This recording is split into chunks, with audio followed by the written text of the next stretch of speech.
In this section, we will start coding the homepage for the Shopee admin application. Let's understand the requirement first.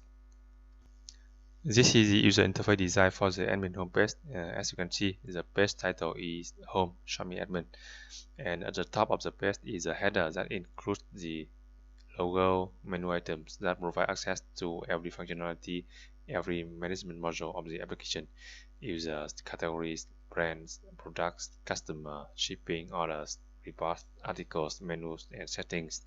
And at the upper right corner is a name of the currently logged in user.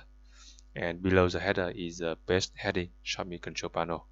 And the main content of the admin homepage and displays various summary information about users, categories, brands, products, and so on.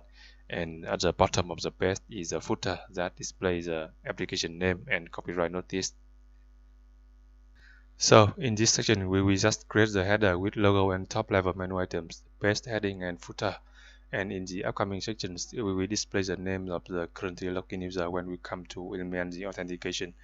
And when we come to implement each management module or functionality, we will display the sub-menu items.